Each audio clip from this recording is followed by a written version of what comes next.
Hey everybody, welcome to more Political Excess. Today, let's take a look at another hypothetical 2024 presidential matchup.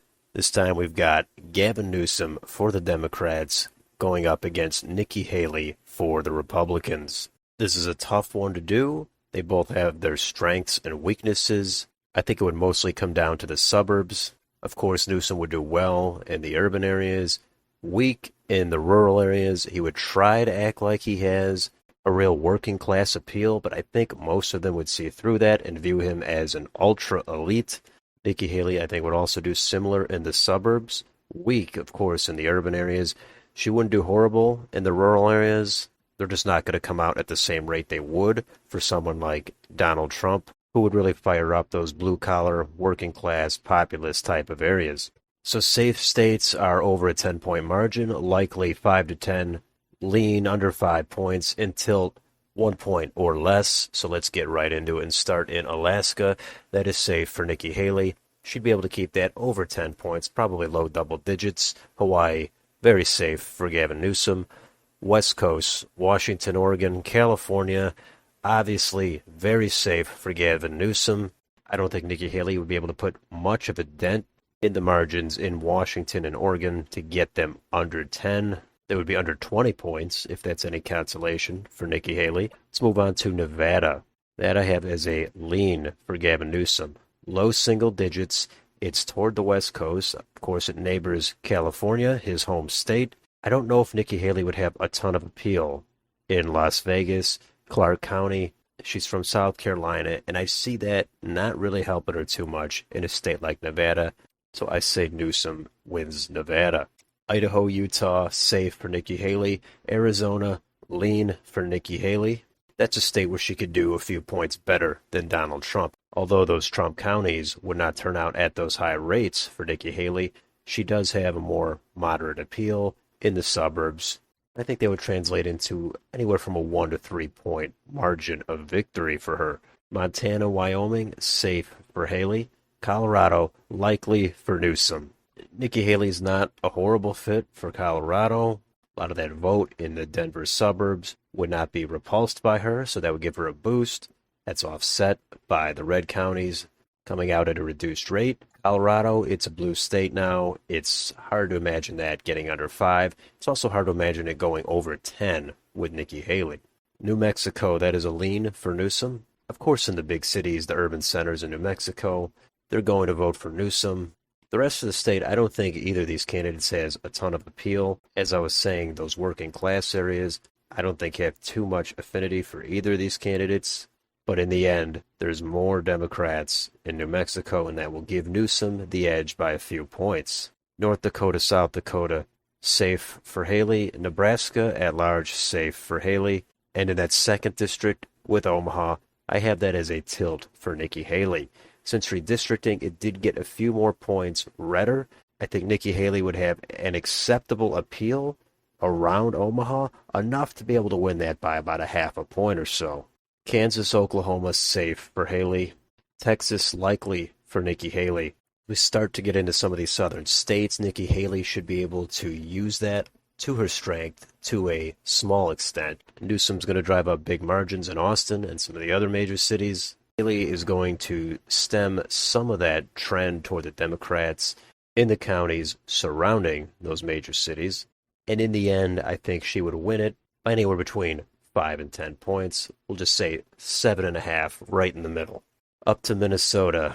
I actually have that as a lean for Gavin Newsom. That's probably right at 5 points. Could be a low likely. I think Nikki Haley has just enough appeal outside of the Twin Cities to not get completely blown out and to make it a little bit more competitive. Even some of those more rural, bluer counties that have still stayed with the Democrats, they might actually maybe come around a little bit more to Haley. I'm not sure about that. They could stick with Newsom at just the same rates they've been. In the end, Newsom's going to win that, I think, by 5 points. Iowa, I think, would be safe for Haley, just over 10 points. Missouri, Arkansas, Louisiana, safe for Nikki Haley. I don't think anything needs to be said about those. Up to Wisconsin, I have that as a lean for Nikki Haley.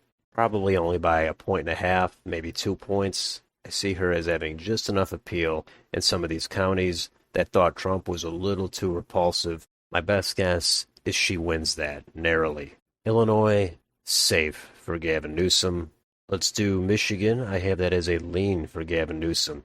Some of these Rust Belt states are hard to predict.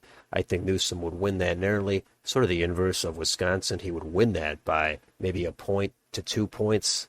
Low lean margin. Could go tilt. I just don't see Nikki Haley firing up a lot of that Republican base that is in Michigan. And I could see Newsom possibly having a little bit more appeal there. Enough to win that narrowly. Indiana would be safe for Nikki Haley. Kentucky, Tennessee, Mississippi, and Alabama, that's all going to be safe for Nikki Haley. Florida, that is a lean for Nikki Haley.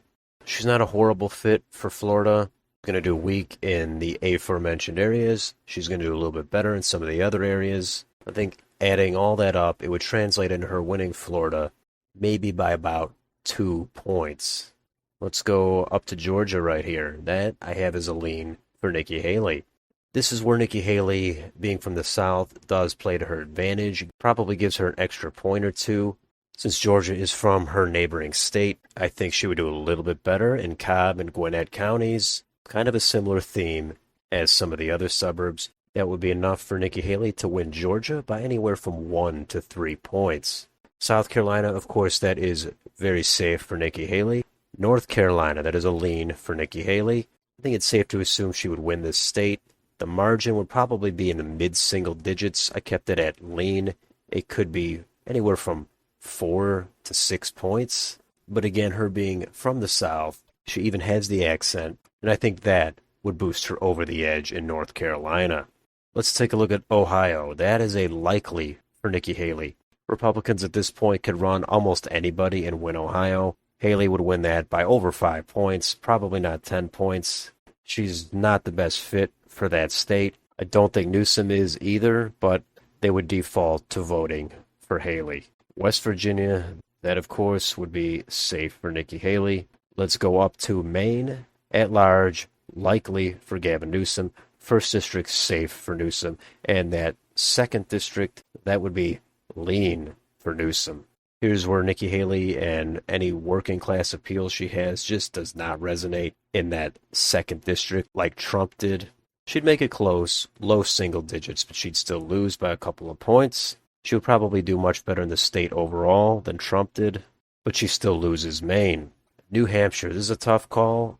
I put it as a tilt for Nikki Haley. I think this could go either way, of course, but in the end, it's going to narrowly half a point go for Haley. She has just enough appeal to siphon off enough votes from Newsom, who I also don't think has the greatest appeal in New Hampshire.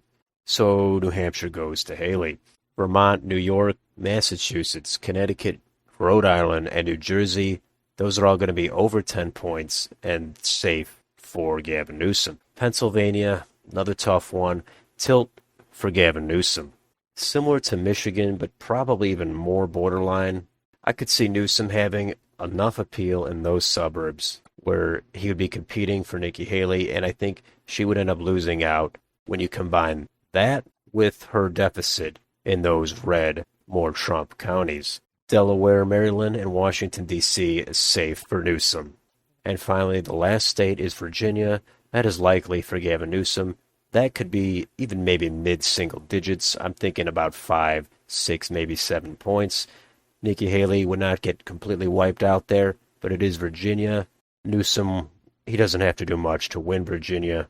They're both more establishment-type candidates, so it's kind of a wash. So Virginia, it goes to Newsom, and that is my map. That would result in 276 electoral votes for Nikki Haley, 262 for Gavin Newsom. So Nikki Haley would narrowly win this election. It's very hard to be confident in a hypothetical matchup like this. There's many close states, several by tilt margins. You could flip 3 or 4 of these easy, but this is what I came up with. Let me know in the comments. Do you agree with this map? Do you disagree with a lot of it? Please let me know down below. If you're a fan of this channel, please like, share, and subscribe. Thanks for watching, and I'll see you on the next video.